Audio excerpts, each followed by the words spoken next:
what I find with crypto content is just that it's not digestible for a person that has zero knowledge and zero background in the space. Trying to like make that not only digestible but entertaining is very fun for me. Welcome to the Alpha Podcast, made possible by West Coast Customs and Neverland Studios, hosted by me, Jussup. Before we begin, I want to remind everybody that what you're about to hear is not financial advice, nor do we endorse any of the guests or projects on the show. This is simply meant for educational purposes, and oftentimes I'm learning about these projects in real time as we're recording them. While this is brought to you by West Coast Customs and Neverland Studios, the opinions expressed are of my own or the guests, and not of the companies. So without further ado, let's tap into the episode.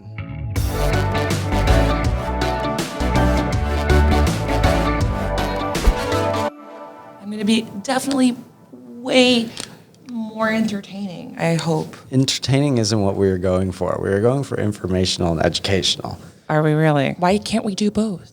We could do both. Let's do both. I am here. What do you want me to call you? Katarina, Sea3po, what? C. Daddy. Daddy. You can call me Daddy. No, right. I'm just kidding. You can call me C. I am a YouTuber from Portugal. I'm also doing crypto. Is that enough? Or should I just dwell more into like my childhood trauma, blood type? I mean, we can do all of the things. Do you guys have social security numbers in Portugal? Yes. Okay, what's that? No.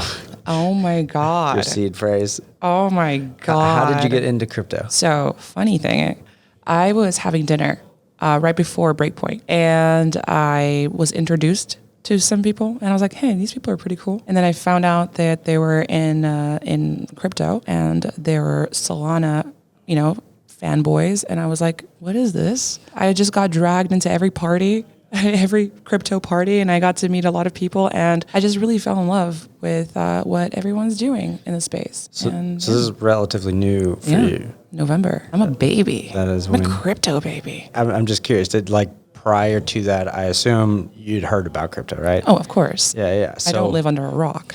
I was going to make a joke about Portugal, but I actually loved it. So I'm not saying anything bad about Portugal. You better not. They will come for you. I love you, Portugal. Thank you. Yeah, that's right. Has anybody been, obviously, because November, the beginning of last year till November, NFTs have exploded. Yes. Has anybody approached you or had mentioned that you could use it as an art avenue for what you do? Because you're also multi-talented in so many different ways. You do art, you do music, you do YouTube, right? I do all the things. You do. I do all the things. And you're very talented in all of those things. Thank you. You're very kind. You're very kind. It's fine. But it's true. It's true.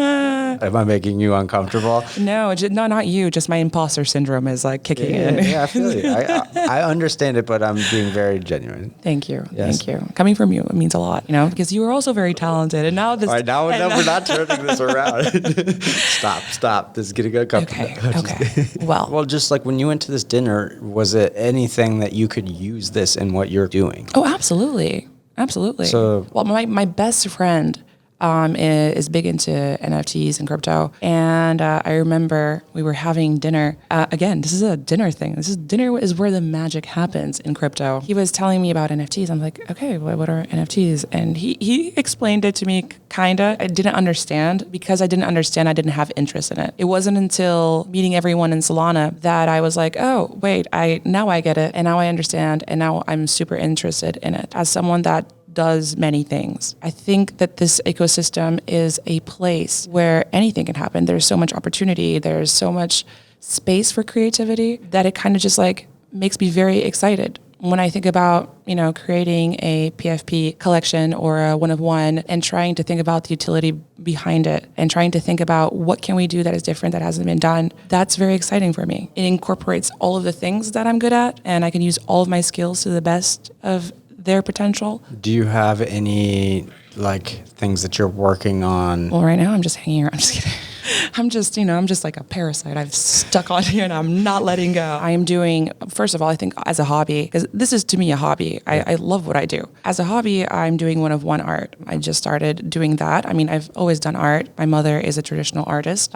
She's actually really into the idea of turning her art into NFTs, which is really cool. Yeah. You'll have to show me some of her I art. I will. And I'm very excited because she's been studying and researching, and I'm like, cool. Oh, you're awesome.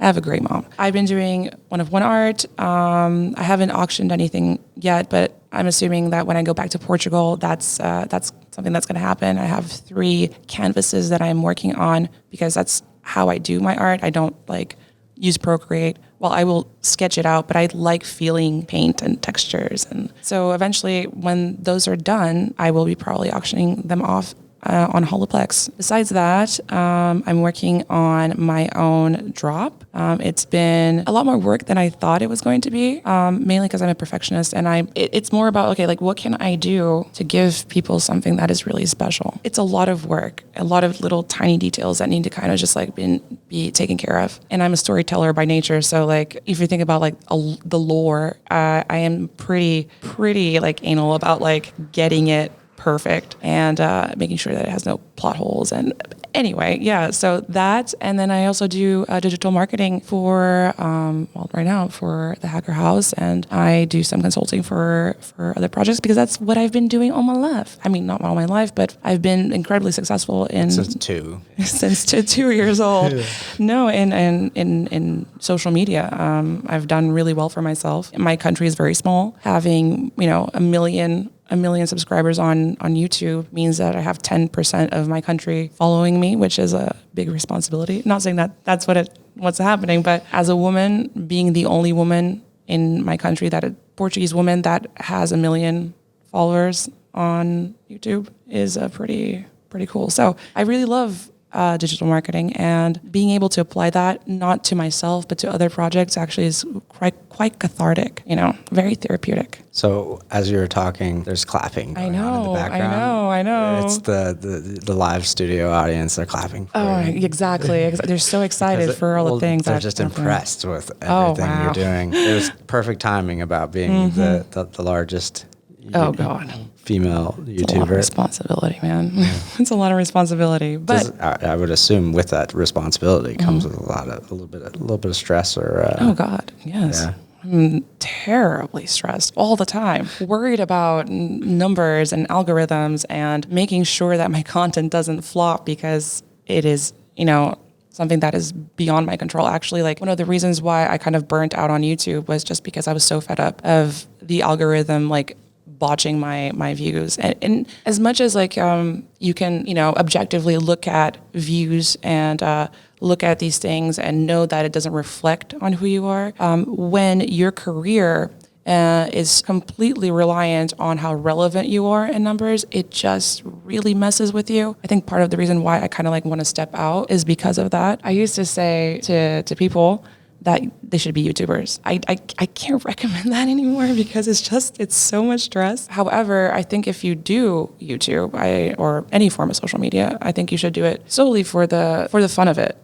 This space, like this being such a new space and offers so many kind of areas of creativity and the things that you had mentioned, do you think that possibly that maybe like sparks your interest because it might be a different avenue to still kind of feed you're clearly creative, you're Aquarius.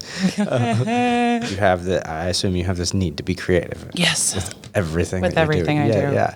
It's very annoying. Does that have some sort of appeal to it? No, absolutely. I mean, like, so I'm sitting on a channel and I haven't been actually able to post anything on it because until crypto, like I didn't really want to do it. But then getting into the Solana ecosystem and realizing that crypto content in general is still not there, it kind of just made me want to do a transition towards that.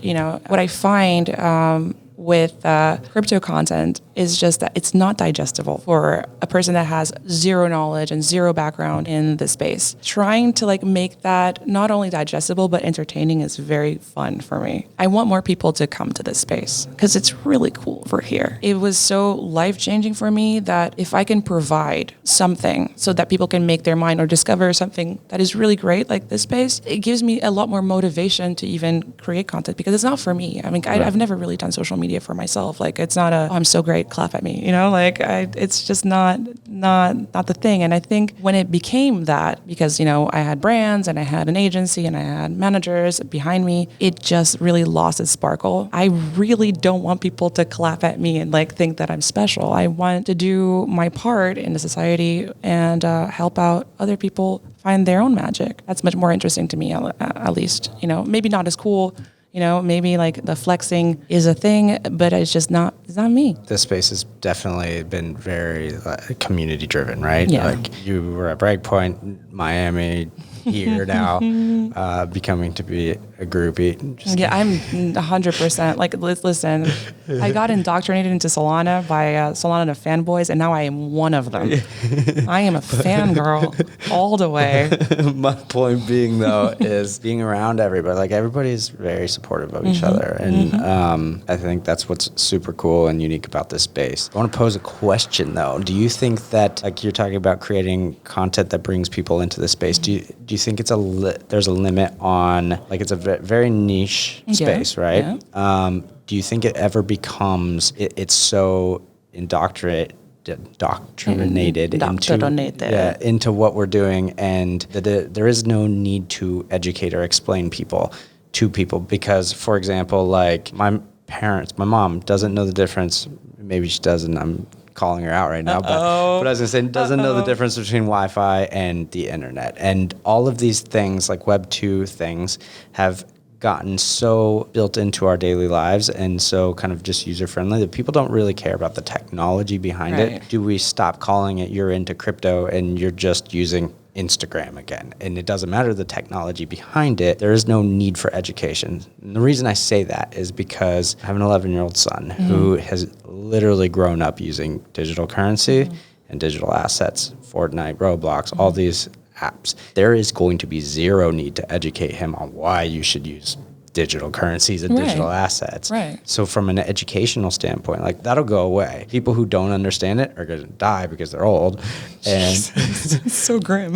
but I mean, like, they're either going to get it or they're not. But children aren't. And then, like, 10 years from now, my kid's going to be 21 and he's going to be purchasing the market, and you're not going to need to educate him. Yeah, but at the same time, I mean, I'll watch videos on things that I know how to do. Yeah. There's also an entertainment purpose. This is why it needs to be entertaining. But I mean, that argument would be false, because then, like, we wouldn't need to go to school for things and learn things. We're talking about people who would like to build in the space, right? Like, leverage this. Either build or people that just want to know. People are inherently curious. If you give them a reason to be curious, like, hey, maybe come to this space because, like, your life will be a lot better. I think what's really special about crypto, I think it just, like, you were talking about the community, right? And how we are all kind of in this together. And there's a sense of, like, almost like a fraternity, like a sisterhood. We're all here. Am I a part of the sisterhood? You are part of the sisterhood. You are head sister.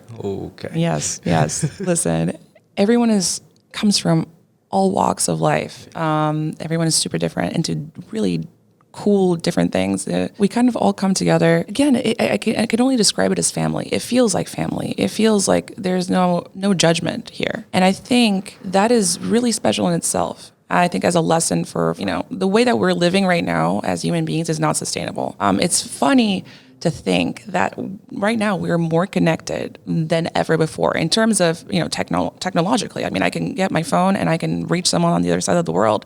However, and this obviously has no actual foundation or basis. There's no research that I have read, but I have a belief that people feel very lonely now more than ever because we are isolating ourselves, right? And now we have this phone. Yes, it lets us to talk to people, but don't actually talk to people, which is a weird thing. And coming to this, it makes me understand how important the community aspect, building a community, being there for each other, listening to our crazy ideas, and you putting up with my terrible sense of humor. These are things that are important, and these are things that really make life something worth living. If I can, again, do one video that one guy, girl will watch, will finally understand a concept that has been very abstract in their head, and through that enter a place where they feel accepted and where they feel seen. Because this is what I feel crypto has done for me, and I think what it's done for many other people. And it's funny because most people are anonymous, right? But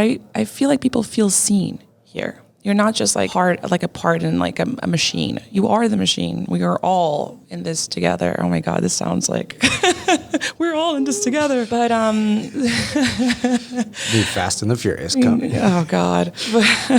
But just kidding. But you know what I mean? Like it's to me that is really important. That's a really important job because I know that if I can make someone happier, not happier like, oh yes, I feel so much better now because I've seen this video. No, like if I can help make someone who is miserable because they're working a 9-to-5 job that they fucking hate. Can I curse? No, That you will go you ahead. beep me? You're okay. Okay. Can you put like a little like dog sound? Cat. That they woof and hate. No. Like that's meow. You can put that. Okay. You can put you are that. in super deep, very inspirational discussion, and then squirreled really hard. I have a lot of ADHD to deal with on a daily basis. Going back to prior squirrel moment, I think if I can do that and a person understands that life is not just about working a 9-to-5 job and maybe on the weekends having a little bit of time for themselves and maybe maybe I will retire and finally get to live life like 40 years from now. Maybe if I can get someone to feel a little less lonely and a little bit more understood and a little bit more valid, to me, it is as a human being, it's very important, because I know how that feels. I know a lot of people here,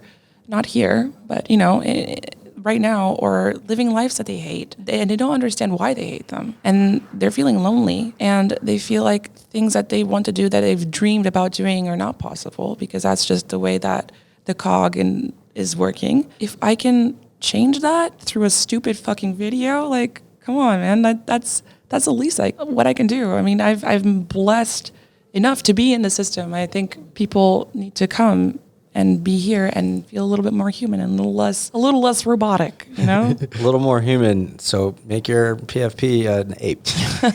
No, I'm just kidding. Well, there's a lot to say about that. People relate more to animals. They have an easier time relating to animals than to actual human beings. Do you collect NFTs? I do. Yeah. I do. I was just talking about how I did my first flip, which was actually for a video, and I flipped a Zilla. A Zilla. Do you have a Zilla? You do not. You're not part of the Bamilia? Listen, it's fine. It's fine. Someone in the Bamilia will listen to this and will write Bamilia. The Bamilia. Good price. I did this awesome flip. I bought this Zilla for 2.8 Sol, and I flipped it for 17.69 Sol. I mean, for effect and funny, I thought. Yes. I was really proud. It was my first flip. Hang on. What? Nope. Almost there. Thank you. Literally the last one. Wow. That was my first flip. My first ever NFT was a gecko. Granted, probably not as valuable now, but I still hold my gecko very dearly to my heart. I don't think I'll ever be able to sell her. And I have some. I had a stock Tyler that I minted for culture. That was the coolest, craziest thing I've seen. I think it was awesome. Yeah. My last mint. Yeah. What was your last mint? Well, I haven't been actually able to mint anything because all the mints that I have been trying to mint have been botted, which is a current problem that we're facing. But actually, no, I lie. My last mint was on Near, and I minted Near Meerkat, and it's so cute. So cute. I like cute NFTs. Yeah. I mean, I am. Yeah, I feel like I look like I like cute NFTs. I feel like I do. I feel like I look like I... Okay. Yeah. So do you have a car NFT? A car NFT? Yeah. I actually do, yes. You do? I do. What is your car NFT? I think it's called a Micro Racer. I don't know. It was gifted to me. Gifted to me, and I'm butchering this project name, and I'm so sorry. But I think you'll be able to race these little cars. Are you just on Solana, or have you gone ETH? Or what are you? I am, just Solana and now Near. ETH, I think ETH, I don't know why, it just never really called to me. Mainly the gas fees are terrible, and also there's the whole environment thing, and it's not necessarily like NFT's fault. It's Ethereum as a blockchain and chain in general. And it's funny because I actually talk about this argument that, that this is what a lot of people that are against NFTs use, right? Yeah. But it is fair. and it is a problem. I think it's a fair assumption to know or to think that like we all want what's best for the earth. So if we're not going to have that discussion and even look at it, like it doesn't have to be I'm for it or against this. Like let's just investigate. Yeah, exactly.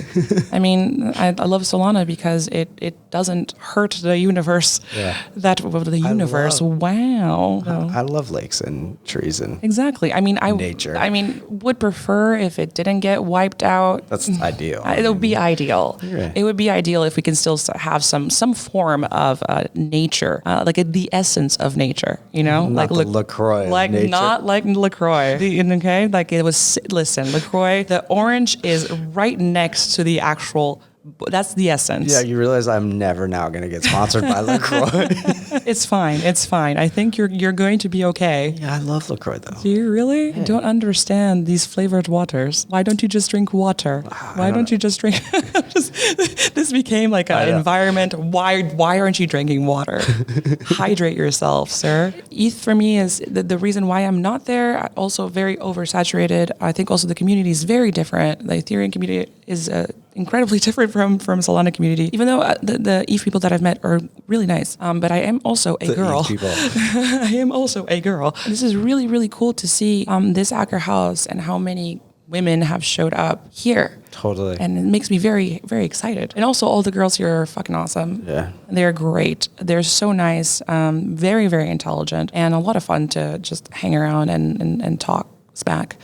But, you know, like, again, when it comes to these arguments that people have, these like the reasons why NFTs suck and the reasons why like, you know, crypto is the worst thing in the world and it's run by reptilian geckos. That escalated quickly. I mean, I'm just going off of the vibe. There is truth. There are things that we have to look at and not dismiss entirely, right? Yeah. And I always think that criticism is always like a way for us to improve. The cool part about this community is that we are actively trying to improve. So we will have these things that either like, you know, making sure like mints are safe, making sure that people don't get scammed out of like lots of monies because that would suck. The ethical positioning of like art, like people go, a lot of the arguments are about, you know, stealing art, right? The art theft. And being in the one-of-one community, I'm very close to a lot of artists. I've very close to a lot of people that collect art.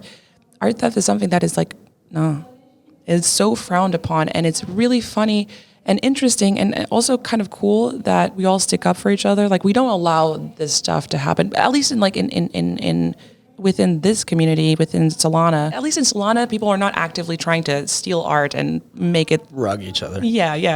I guess there is the argument, because when I do talk to people on like that are diehard ETH people, this is becoming an Android versus Apple.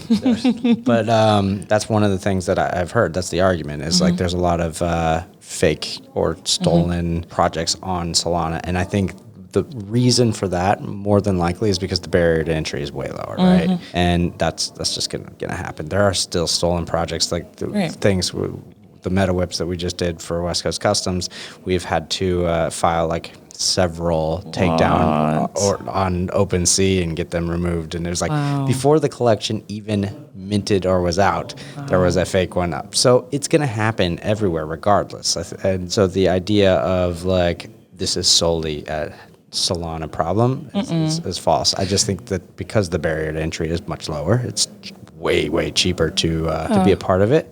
That means that there's going to be more people. Of course, but I think, you know, the most important part here, again, going back to making videos, is educating people so that we can make sure that this doesn't happen. Because if you were an informed human being, if you were an informed individual, I mean, yes, of course, you can, like, you know, get rugged by a PFP project of a freaking, koala. The koalas, the Solana koalas, I don't know.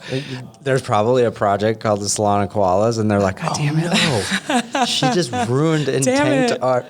Damn it. If you were informed, the rugging chance becomes slightly slimmer. But not only that, but, you know, doing your part as a good Samaritan and standing up for things when they're not okay. You're in a unique position because you look like you would own a cute NFT, which also means that people are going to be less intimidated hearing this stuff from you, as opposed to some of the people in the development that are deep in developing here, they're not necessarily going. They're a little more intimidating. I mean, I've had lots of conversations with some of these people, and not to say that they're not. I mean, they're brilliant, brilliant, intelligent people, but it becomes intimidating because it takes a craft to be able to communicate that to the regular person, especially somebody who has no idea what's going on. So I think you are in a cool position to do something like that. Yes. Because you look like a cute NFT. I look like a cute NFT. I said you would look like. I'm going to choose. I chose to hear this. I'm choosing to hear that I look like a cute NFT. Okay. This is what we're going with. I'm pretty sure that you have now passed the longest podcast.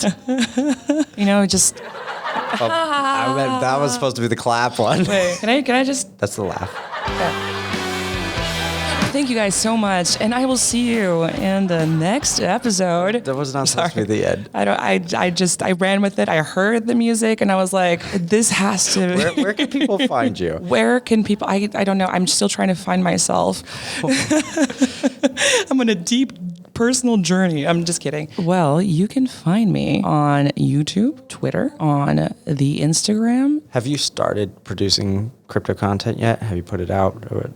No, not yet. It will come out but honestly when it's all ready, because I like to have batches of video before like what I'm doing with this exactly batches of content. I mainly talk crypto on Twitter. Do you have any idea when people can expect some videos? Oh, probably February for sure. Is it going to be in English or Portuguese? No, it's going to be in English. It's like the first time you're now doing English ones? Oh, well, I actually have some videos in English, but because it's more natural for me than doing it in Portuguese, it's actually going to be, it's a lot more fun to record. In English? In English, yeah. Oh, cool. Yeah, I like to think that I'm a lot funnier in English, but then again, I wouldn't know because I don't know. See, but that's the problem because I'm not a really funny individual. So, I'm just kidding. Ha ha ha. See, terrible sense of humor. Thank you. I nailed that one. Thank you so much. Yeah. So if you want to come and put up with my bull poop, you can find me on, do not, the disrespecto,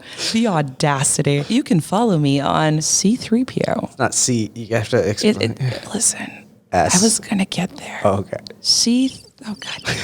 I swear I'm one. You're going to be the first one to walk out? Oh, that would be great. Listen, one more comment. That's going to be the thumbnail, too. She walked out. She walked out. I made her cry. That would be perfect. Oh, thank you. Thank you. So like C as in the ocean, not C as in the letter C. 3P0. I still need to consider probably maybe changing, my name because I don't want any I don't want to piss off anyone from Lucasfilms or Disney coming after me would be very sad. It's the sea. It's very different. It is so different. It's like a mixture. That's of a derivative. It's a then not. You're going to be dealing with some. It is not a derivative. It is not. Right. But yeah, that's where you can find me. Those are my handles. I am C. I am here with the person that says that I look like a cute NFT. The one, the only. Thank you so much for joining me. I hope that I wasn't too awkward. I will see you guys in the next podcast. Next time we're going to be interviewing, I don't know if you know this one guy. He's called Justin. He's kind of a wild card, but he's very interesting and very talented and very uncomfortable. I know. See, how does it feel? How does it feel? Thank you. Thank you so much. And yeah, this is fun. Bye, guys.